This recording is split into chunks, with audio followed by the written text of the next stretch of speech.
Hi everyone. Look who's here. I've got a special surprise guest. Nicola said, "Oh, I'd like to come in on that." So I invited her in. Here she is.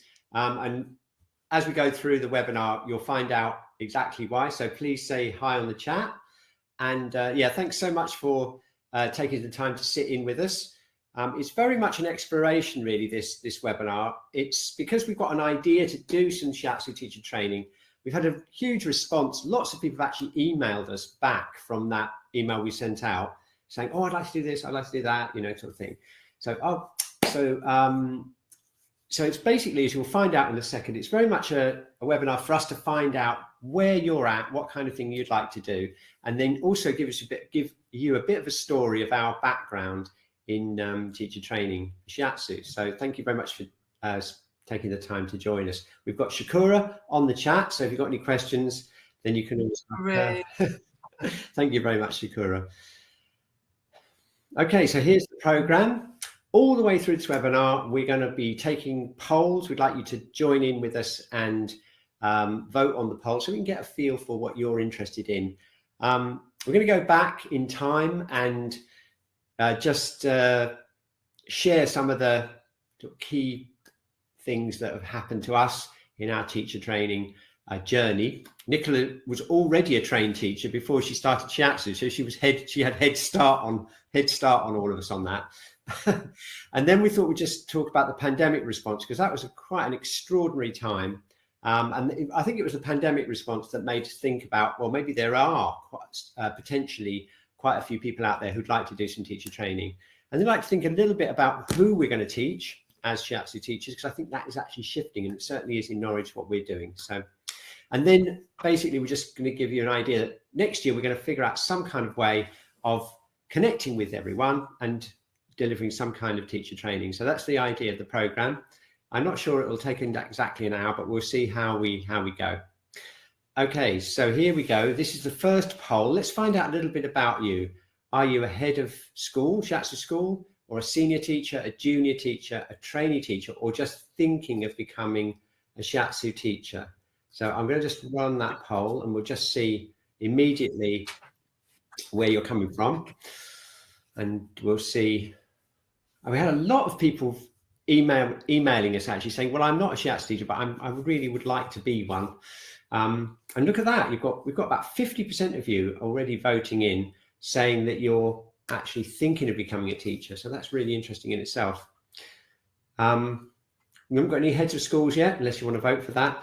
But we've got quite a lot of senior teachers as well. Look at that. About a quarter of you are senior teachers, a quarter of you are junior teachers. We've got a few trainee teachers in there as well. Okay, so thank you for that. So we're about half and half. That's really interesting. So let's have a look. Right, so if you're already a Shiatsu teacher, this is our next question, okay? So for those of you who are already a Shiatsu teacher, have you got a formal teaching qualification? So in England, that would be like a PGCE or a Cert Ed or a teacher training level 3 or 4. So I'm just going to ask you that. So can I just say, for most people weren't from, well, there were a few, but quite a lot were from Europe and stuff. I know, yeah, I've got a poll on that in a minute. Yeah, so go on, Nicola, yeah. A PG means postgraduate, yes. So you have a degree and then it sort of converts it into a teacher training. Yes. The others are teacher training in their own right, so you study teaching as well. That's right, yeah, and there's Cert Ed is if you haven't got a degree, then you get a Cert Ed. So let's just run that poll, Do you actually have a formal teaching qualification? That's going to be an interesting international thing. We'll find out in a minute where you're from. I know that requirements vary depending on which country you are in. So let's have a look. Okay, look, the majority, about 70%, don't actually have an external teaching qualification. I think that's probably reflective of the UK as well, probably even less over the UK. Okay, so this is the next question. Nicola correctly points out, where are you from? Let's just find out where you're from. Are you from the UK, Europe, continental Europe, that is, North America, Australasia, or another country? And that would definitely give us another bit more of an insight into where you're from. Wow, we've got a lot of people from North America. How about that with the time difference? It's got to be the morning. I think it's about 10 o'clock in the morning or something for you guys there. Okay, look at that. We've got most of you are actually on continental Europe. That's really amazing to know. And obviously you're going to have individual requirements for teacher training in your different countries. But let's just see. Oh yeah, let's just find out whether what your connection is with New Energy Work as well. I just wondered if you're a free member, a professional member, a premium member, registered at the site but not a member, or other. So I just would like to find out where you are with that in terms of your relationship with New Energy Work. Let's just see where you're at with that. And that's because obviously we're going to see what we can offer our members and see what where you're at. Okay, cool. So about a third of you are already subscribing members. So that's really nice. Thank you very much for that, by the way. Otherwise, if it wasn't for you guys, we wouldn't be here at all. The lights would be out. It's always worth remembering that. We really do rely on our subscribers now to fund the whole project. Okay, so I'd like to tell you a little bit about my story in terms of teacher training. It's quite an interesting story, actually, because I was actually involved. The reason I got into teacher training was kind of by accident, because I was doing a music project in Norwich here. I was running a music project that was funded by the Arts Council, and I did an A-level music at City College, which is like a further education college. It's like a college for adults. So is that a picture of the City College? A picture of it, yes. It's very fancy now with its big logo right across the top. It doesn't feel that posh inside, I tell you, but yeah. And anyway, so I was running this project. I did this A-level there, which is like usually done between the age of 16 and 18 in the UK. It's like a high school qualification. Anyway, I did that as a mature student, and they called me in, and I was absolutely shocked that they offered me a job teaching there as a lecturer, which was quite incredible because I had no qualifications at all as a teacher, and I also had very few formal qualifications as in music anyway. But anyway, they offered me this job, but the cool thing about it was they put me through a PGCE. They funded it as well, which was excellent. They funded it for me. And at that time, I'd actually been teaching Shiatsu for 25 years with no formal teacher training at all. And that, I think, quite often is the case. It certainly was back then, that can be the case. And I think for those, and I think I'm probably speaking for a lot of people, that if they are successful to a certain extent teaching, there's this sort of attitude like, oh, kind of, what can I really learn from doing a teacher training? I'm already doing it, and all this kind of thing. Well, I can tell you, it was a massive wake up. It's just, such a massive thing. And the thing is, some of the greatest thinkers in the world, going back to Socrates and Plato and Lao Tzu and Confucius, have all had their views on what the best way to teach and learn is. It's a massive subject. And the more you go into it, the more fascinating it is. It takes into psychology, all kinds of things. And it totally opened my eyes to a completely different world. And I also realized I just realized just how limited my teaching techniques were. It was a massive wake up. And that was back in 2004. And guess what?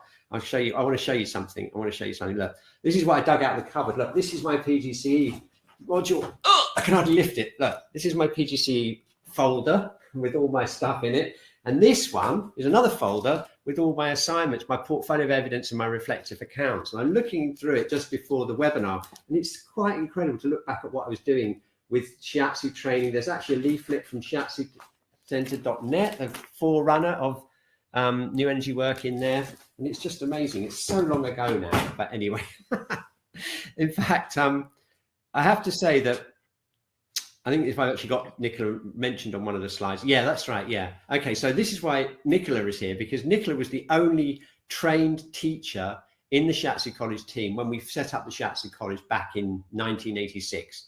And I remember, Nicola, I remember those jewels of wisdom that you gave me. I can remember you just pointing out things to me. And that was the only actual input I had into my teaching, and I can remember once you saying, I can remember it like it was yesterday. You said, you just used too much eliciting, like eliciting from the group.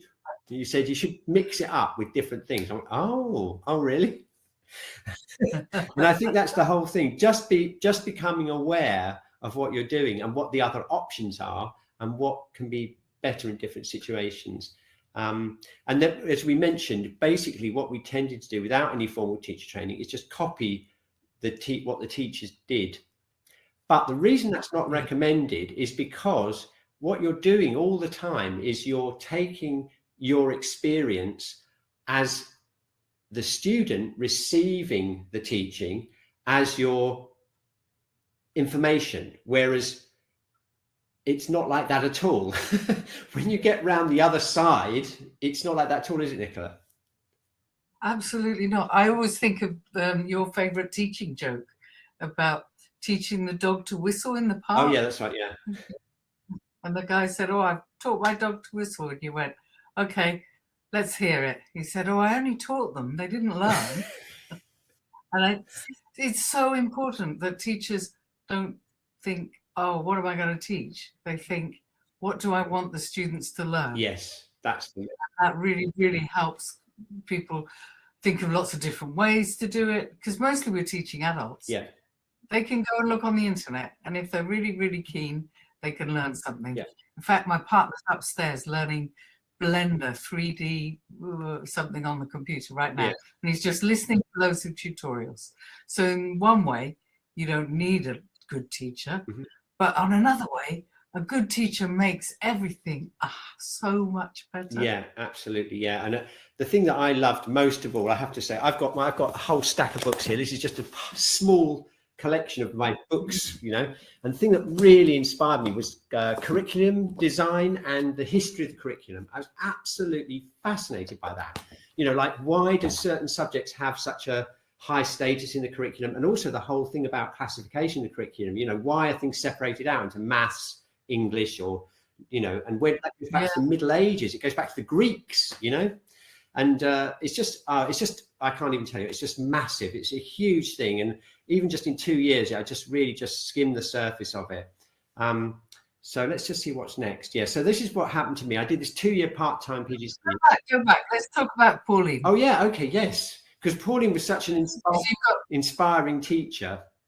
I just put that up there. I mean, that's just because that was, I obviously copied Pauline because she was one of my favorite teachers, but she did do a lot of eliciting though. She did do a lot of eliciting, and she was quite a teacher-led teacher as well. She wasn't great with teaching technique as a thing, you know? No. So one of the exercises I get my trainee teachers to do, almost at the beginning, is to remember their best teachers. All right. And Pauline is always one of mine. Yeah, yeah. And I think, well, what was so good about it? And funnily enough, the sort of teachers that we are really inspired by are the sort of teachers we can become. Yes. So there's that link in the thread. Yeah. So even she could have been a better teacher technique person with a bit of training. Yeah. But her knowledge was what we were there. She had transmission. Yeah. She could get us all to understand something that is beyond words, in my opinion. Yeah. And also she had an amazing amount of enthusiasm as well, which is another great quality in a teacher. Very enthusiastic. And she also had a fantastic integrity. She wasn't into it for herself. That's what I really liked about her. She was not into it for her own ego, her own thing at all. She was not like that at all. She was very like the Taoists say, you know, the greatest good is like water. She would always place herself very low down and just be interested in what people were doing. But you're absolutely right. Yeah, no, that's true. You can. And that is I'm pointing at you. That is the thing. If you're interested in what the students are learning, is the most important thing as a teacher. Yes, exactly. Yeah. Is if they want to know something, then our job really is to sort of go, whoa, how can I just fit that in? Yes, exactly. And sort of adjust the chi field. We were talking about holding the energy space. Absolutely. All teachers do it to some degree. Yeah. And if we're going to teach Shiatsu, then we've got to really pay even more attention to that holding the energy space. And also the thing that really turned me around as well was the whole process-based thing, you know, that goes back to Rousseau and all that kind of thing, which is, and Carl Rogers was great influence on me, you know, the whole thing about coming from the student's experience. And I built that into my teaching, and it is absolutely incredible what resources the students bring in. If you give them the space, it's just can be unbelievable, you know. You get away from this idea that you're the teacher, you're telling them stuff. It's nothing like that. In fact, I'll confess something here. Yeah. Last year, I made a mistake on my timetabling. Yeah. This is for the teacher training in Qigong, but we were still doing 5-element training. Yeah. And I gave each pair a whole day to do something on the 5 elements instead of a morning. Right. And they came up with all sorts of things. They brought lunch designed on the different elements. So we had curry with the metal people, and then the next group to do it, the next pair to do it went, oh, okay, we'll have to do better. We'll make cake for Earth. And exercises and smells and just stuff that I would have never thought of. And they were the richest days that we've had in the Gasworks studio where I teach my class. Yeah. And it was just, give the students space to do it. And especially because they're adults, they've got so much that they can look at and find. Yeah, absolutely. I'm totally with you on that. That really transformed my whole attitude to the curriculum and everything. Yeah.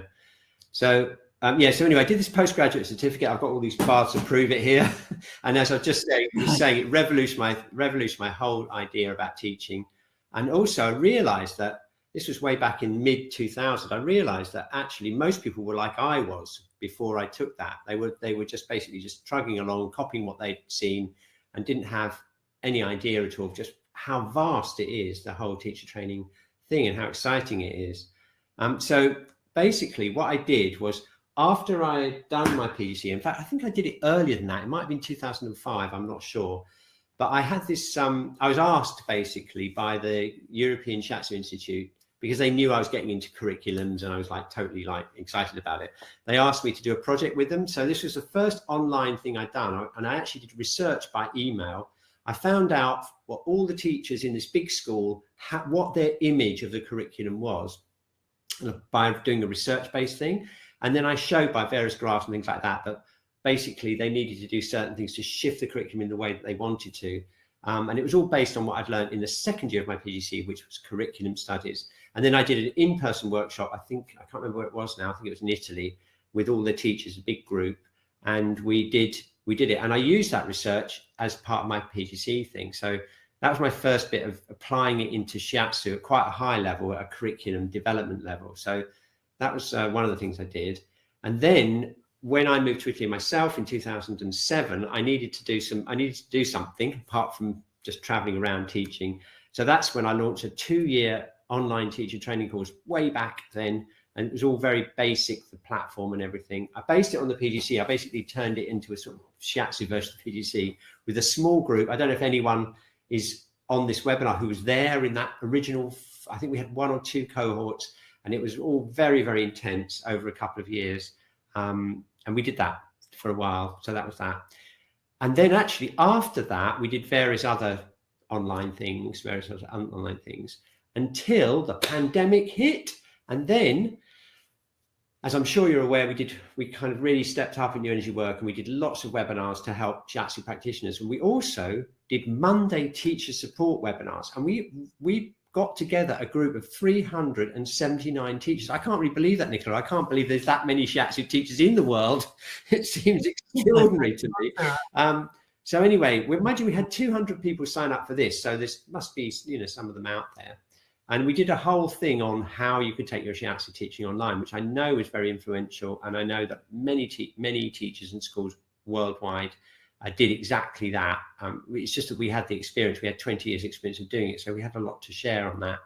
In fact, I think I've got a poll here. Yes. I want to just find out whether if you're a teacher, did you teach online during the pandemic? That's the next poll.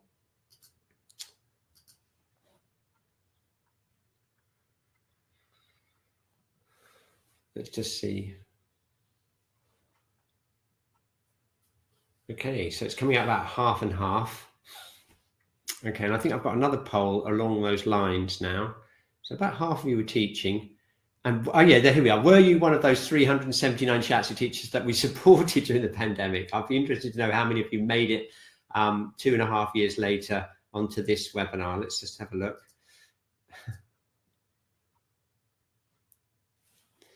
Or have we got a completely new cohort? Let's just see.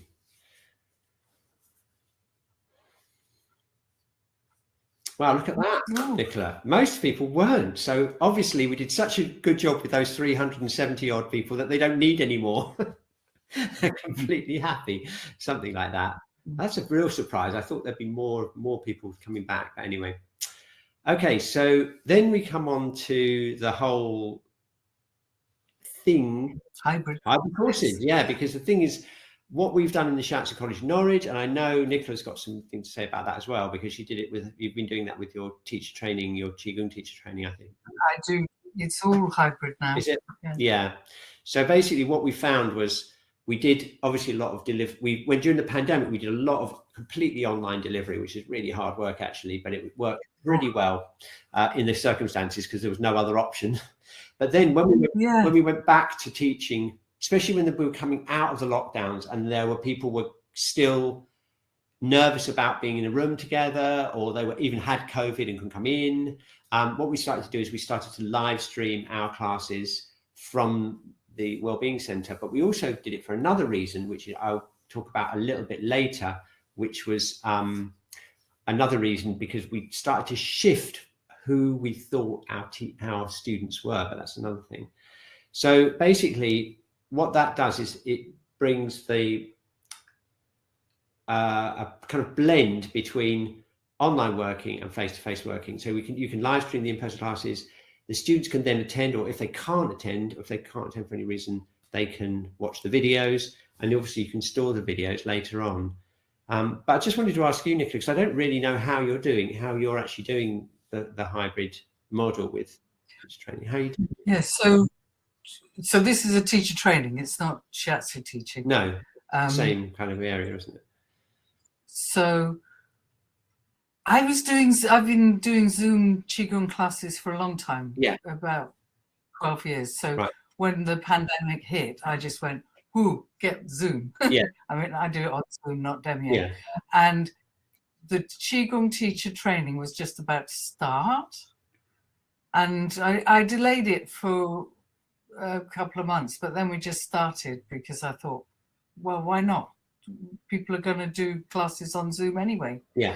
So I have a few hesitations. One is that you just can't have tea breaks with biscuits and that sort of all the interactions. Yeah, I know those pictures of biscuits that you put up. All the interaction that happens in the room is definitely a good thing. So I don't think I want to do solely online course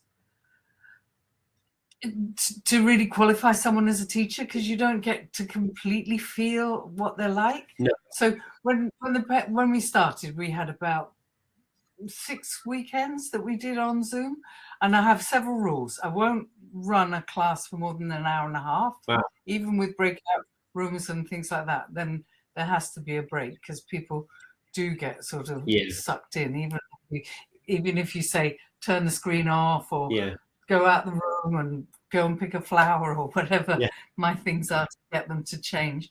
Go, okay, and now definitely turn it off every hour and a half. Yeah. And the other thing I don't do is I don't do a teaching.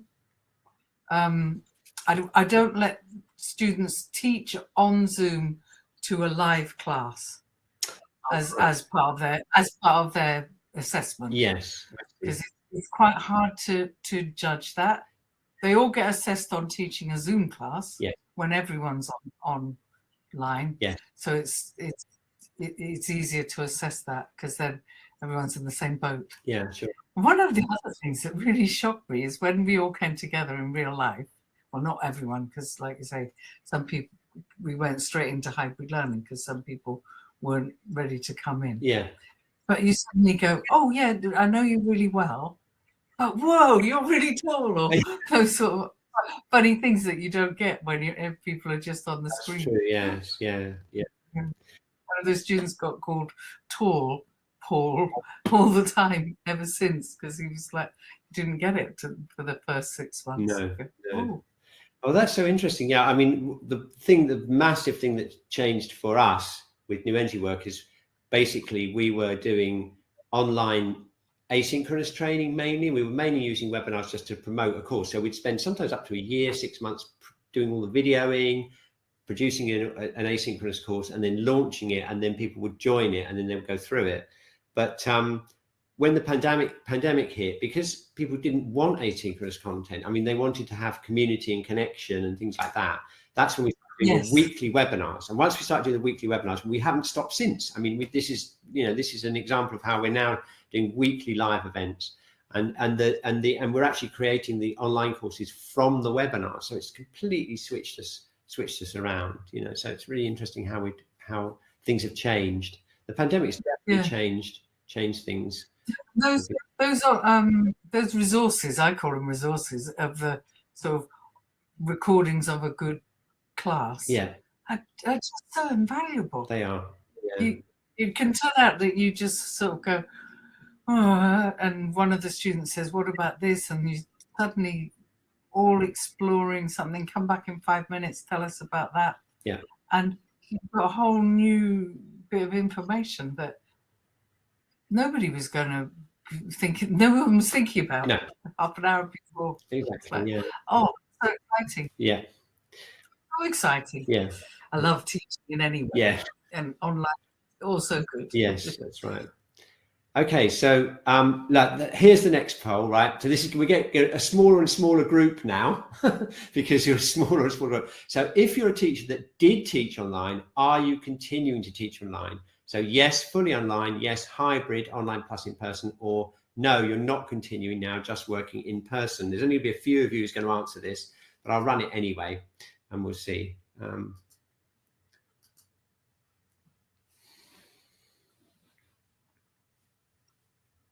Oh, I don't know how I'd answer that. I teach some of my classes fully online. Oh, do you? Yeah. So you'd have to check the middle one, I think, generally.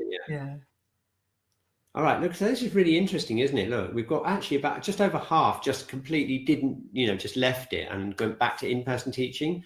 But the other half have either stayed online or are working hybrid. So it's definitely changed. It's changed like half. I know that's a small sample, but that's changed like half the behavior of half that group, right?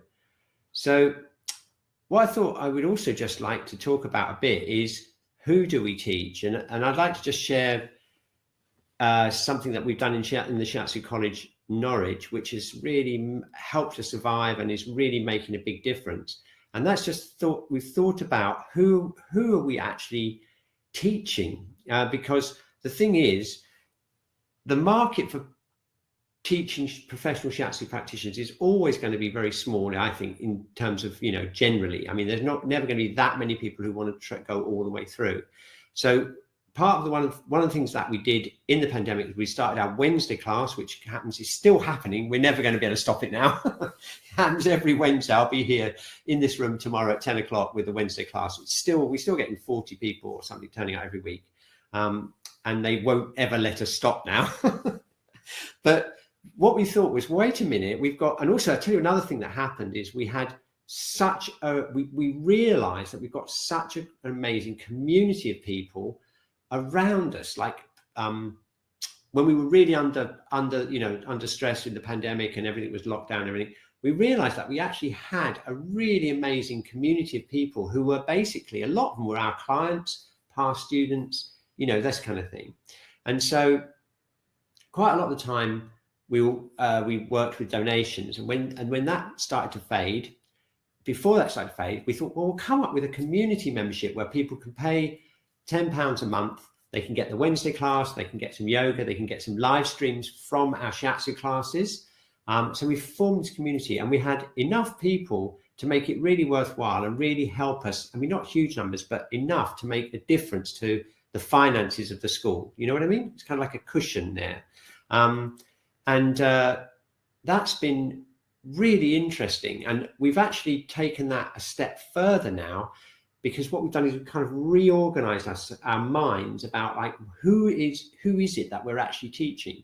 And if you start... Yes, who is it you're actually teaching? Yeah, you start thinking, well, actually, Shiatsu is really great for community-based classes. You can kind of widen out that whole thing. And so now what we're doing is we're actually doing an introductory weekend at the beginning of the year. And then a lot of the people that are coming to it are people who are our clients, who are part of our community. We discount it for community members. And then what we do. And is that face-to-face or is that online? No, they actually coming in person. That's the thing is, we had all the people on the Wednesday class, there were, really big numbers during the actual lockdowns, but that's sort of gone down to about 40.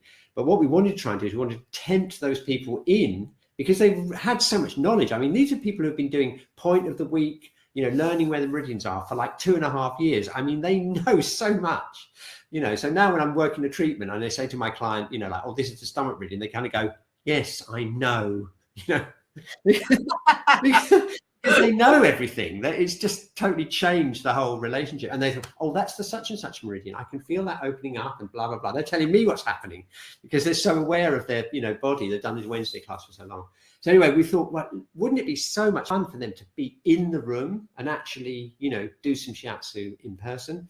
And so we have been doing that. We're trying to tempt them in to get them into, and it's great for everyone because it makes up the numbers in the class for the people who are on the professional program, and it just brings another energy into the whole vibe, the whole vibe of the class. So anyway, so that's just one of the changes. Again, another pandemic-induced change that's really made us think about what we're doing.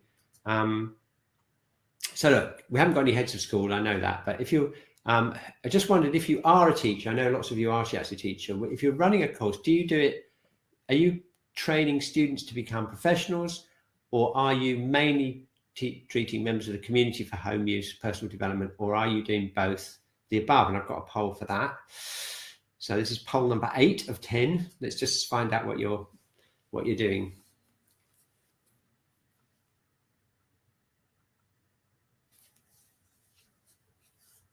Look at this. This is really interesting too. So we've got basically half of them doing both, and we've only got a quarter teaching just to a professional level. So that's something to think about. And then we've also got around a third saying that they only treat community members. Maybe they're junior teachers, they're not involved in a school or whatever. So I think there's a lot of scope for a lot of interesting sharing there between, Yeah. Community shiatsu classes used to be a really big thing. I used to do 3 evening classes in London, and they weren't to be a professional practitioner. No. They were really sort of for self-development, and friends and family was always how to do shiatsu for friends and family. Very Japanese model. Yeah, absolutely. Yeah. And I think that's definitely with the increased knowledge of, because Qigong is so popular now, isn't it? Yoga, Qigong. I think there is definitely a scope for getting shiatsu out there more in that area. And I think it's definitely for small schools like we're in Norwich. We're a very small school. We're only in a small town, a small city, really, in a big region. So the school is always going to be small. So we're always looking for ways that we can make it viable. Okay, so now we've got through most of the slides. Thank you for sticking with us. And so this is now the idea of the future project. And this really is just an introduction, really, up to try and find out where you're at. We've done quite a lot of advanced energy work, in-person stuff in the past. We've done stuff abroad. We've done stuff in the UK. And this is like applying advanced energy work techniques into teaching, which is things like scanning, vibrational models, resonances, and things like this. And this is, I just looked through back some of our slides and I thought, oh my goodness, I've completely forgotten about this. This is actually a screenshot from some notes that we generated probably 10, 15 years ago, which is all about how the teacher and the student are an interactive field. So basically, if you've got the teacher checking the student and checking what they're doing and helping them, because there's a resonance between the student and the receiver, the teacher really, to be able to authentically guide the student, has to have a range of energy work skills, which include tuning into themselves to find out what stuff they're bringing into the whole thing, tuning into the receiver to see where they're at, tuning into the student, but also, very importantly, tuning into the interaction, what I've put S-R there, the interaction between the student and the receiver. Because they're reactive fields, you can't you can't go into a situation like, it's just teaching them like hard diagnoses. You can't go and go, oh, get out the way, let me do it. Oh yes, it's this, you were wrong. It just doesn't work like that. And I've got a funny story actually, Nicola, from way back, and I learned that the hard way, and I'll tell you what it is. It was in Shiatsu College, and it was, I won't mention any names. It was in the early days. Most of the people who I'm thinking of now are famous teachers in their own right. So I'm not going to, but they were all students, first year students at the time, first and second year students. Anyway, I was teaching hard diagnosis, and we had them all paired up. Oh, the ladder of students. They're all lined up, and there are odd numbers. So I put the assistant in. This assistant is now a famous international Shiatsu teacher. I won't tell you who it is. And anyway, so they did the hard diagnosis, and they had this really great communication going on. And I looked around, I tuned in and everything, and I thought it looked really good and everything. And then this very annoying student who was always late and always disrupting the group burst in. It was all flustering like this, right? And and so I said, okay, I'll take the assistant off this student, right? This annoying student, the one who was late and was like disrupting the class, went on, did the hara diagnosis, and got liver jitsu, completely different from the assistant. And I looked at the hara, I saw this liver jitsu, and I immediately took the student away from the student and put the assistant back on. And that was such a massive lesson for me, that actually, you know, that was just like a huge bright light thing that it was like, it's an interactive thing, you know what I mean? It's and it must have come up again when you did your music teaching. Yeah, because something similar is happening with music, isn't it? It's like one person's doing one thing, the other person's doing something different. Does it meld? Yes. absolutely. Or does it completely make them go angry, so you have to take them away? Yeah, exactly. All to do with energy fields interacting and stuff like that. So I learned a lot from that, and that's when we developed these models, and a lot of it was done practically as well, tuning in. Like literally, we have actually a really interesting exercise I remember doing with 4 people, where you have one person playing the role of the receiver, one playing the role of the student, one person plays the role of the teacher, and the 4th person plays the role of an observer of the entire energy field, assessing how all the interactions go. And that is just like mind blowing. That's like really, really interesting sort of advanced energy work applied to teaching. So I guess, and one of the great before you call 9, one of the great things about doing those energy tuning ins is, funnily enough, when we do it online like this, there's a sense of tuning into the field that is easier. Yes, I know. We've had that, and we've had that. I mean, we've had that happened to us recently when we did this premium members. Those of you who are premium members and were at that tutorial, I mean, it was just awesome. I mean, there was people scanning me, and they were picking up stuff, you know, just unbelievable information, you know. And also, I think the other thing I've discovered that I really found impressive during the pandemic was when we did like meditations or tuning in, and really powerful, again, because you don't have the it's the same with doing a distance session. It's the same kind of thing, because you don't have the physical presence there. It's much more of a pure energetic connection, isn't it? So yeah, it's all been very, very interesting. Okay, so let's have a look. Yeah, so basically, which of these most interests you, right? Okay, and I guess for those of you who are not teachers, I guess you can vote for this as well. Not teachers yet, anyway. Advanced application of energy work techniques into teaching, just like I've described with these groups. The latest knowledge and skills from andragogy, which will be all this stuff, really interesting, fascinating stuff. Or teaching delivery techniques, like we've talked about with the hybrid learning. I'm just going to ask you to just choose one. You probably want to say, I want all of them. But if you just check one, just to get an idea of where your preferences would be. If you had to pick one, what would it be? So let's just see if I can get this. Yeah, if I can share that. Yeah, so if you had to pick one, what would you be most interested in? Okay. So there we go. Look, vast majority energy work techniques. Yeah. So I think that's probably, you know, what I would kind of expected. And also, let's have a look at this. I can kind of guess this already, because half of you are not already teachers. So I guess we'll get 50% of that. So Yeah, basic training is Shiatsu Teacher, basic training with official recognition, advanced energy work teacher training, or advanced training and delivery techniques. So let's just see what you'd most, this is the last one, this is the last poll, by the way. Thank you so much for your attention. So what would best fit your needs?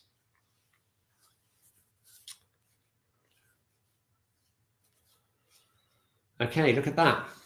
Yeah, that kind of a guess that, because we've got about half of you who need the basic training as well. So we'll have to see how we can do that. I mean, I think one of the things we'll have to think about is obviously there are going to be teacher training requirements for different countries and things like that. So we have to kind of like maybe augment that you'd have to do within your own country. We definitely wouldn't be able to deliver to every country in the world basic training, but it's definitely something to think about. Right, okay, so let's just review. Okay, we've done 10 polls, found out a lot about you. Thank you so much for spending some time with us. We've told you a few little bits of our story. There's lots more to tell, but just to get an idea of some of the things we've been up to over the last, how many years, Nicola? Well, I did my PGC, 45 years ago? Yeah, we are 45 years, yeah, 45 years ago. And then the amazing experience we have with the pandemic, supporting all those hundreds of teachers, of many of which are not here. Most of you are new, which is amazing. I wouldn't have predicted that. And then we talked a little about hybrid teaching, a big thing at the moment, obviously, as we're coming out of the pandemic. I think another thing is there's a much bigger appreciation of some of the advantages of online learning now, because people have been forced to do it. They go, oh, actually, I can actually learn things like this. And then we've talked a little bit about who do we teach, the idea of maybe broadening the demographic, that's the people that we teach, so that we can sustain the schools with a different approach. And then we've asked you a few questions about what we can put together for you next year. So thank you very, very much. And I think that's the end. And yeah. So, yes, go on. I'm just thinking about the people who are still here, thinking about your teaching now. The best possible way to learn to teach is just to start, even if it's just a friend that you teach a few things, and to self-reflect, think, how did that go? Right, okay. And yeah, because everyone who's interested in becoming a Shiatsu teacher must know a bit about Shiatsu. So just start with what you know and think, okay, have I got someone who'd like to learn how to do it, who doesn't know already? Yeah. Well, look, we've got 3 questions here. Look, here's Karen Elisa. Hi, Karen. I'd like to learn more about holding the energy space. I've been studying teaching with one of my most gifted teachers. I can feel her move the energy in the classroom, but I feel I have barely understood it. Oh yeah, we have done that. We've done workshops doing exactly that, creating an energy field. Remember that, Nicola? We were talking about that earlier, weren't we? About how to disappear. Yeah. How to disappear. If you're very good, you can actually get the class field so strong you can actually walk out the room, walk back in again without them noticing, things like that. And there's all kinds of techniques as well for tuning into the group that we've done, which is you can make it into a conscious training that allows you to be very conscious of it, so you can develop it into your teaching. So that's an interesting question. Look, Kim wants to know about your classes, Nicola. Is that I'm not sure whether that's the classes or... Yeah, which sort of classes do you mean? I do an online 1-hour community Qigong class every Thursday that anyone is welcome to come to. The teacher training is 18-month training. That's Qigong teacher training, isn't it? That's Qigong teacher training. But it's okay for people to do it. People have taken the training. I mean, because learning to teach energy work is hugely a big broad spectrum. Qi is just Qi or Ki, and Gong is practice. So people have done things like sound bath, Shiatsu teaching, healing. So you don't have to teach just straight Qigong. No. And have you got, where would they find, where's the best website to look at? Look on Qigong Teacher Training .co.uk for that. Brilliant. So you can just search for that, or you can put it in the chat. Yeah, put it in the chat. Okay, and we've got one more. All right, here's Karen again. A very interesting training in coordinating community classes. Yeah, exactly.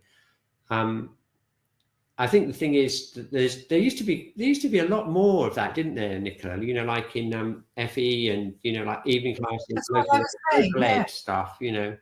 But maybe it's time to bring that back. Who knows? I definitely think so. Yeah. I think now is the time that people are going to broaden it out. more. Yeah.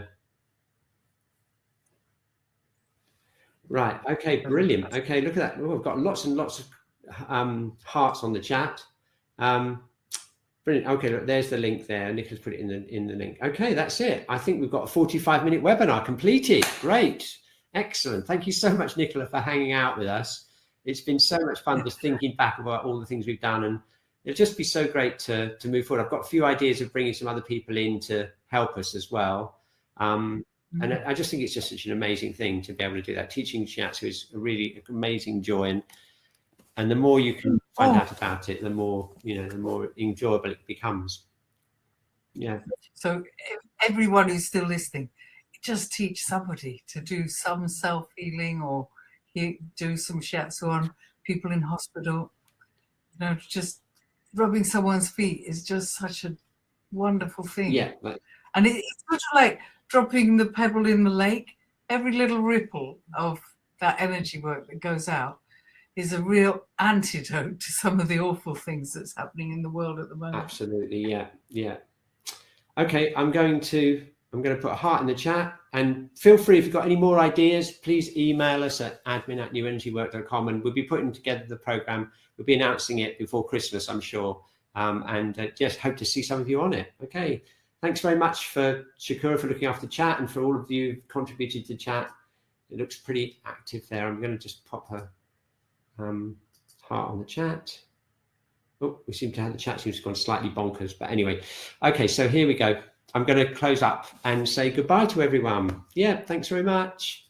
And oh yeah, just one other thing. Next week we've got a webinar for the start of the third age course. Diana and I are going to be designing that course in the next week, and we'll be presenting that next week. We'll put the emails out in the next couple of days.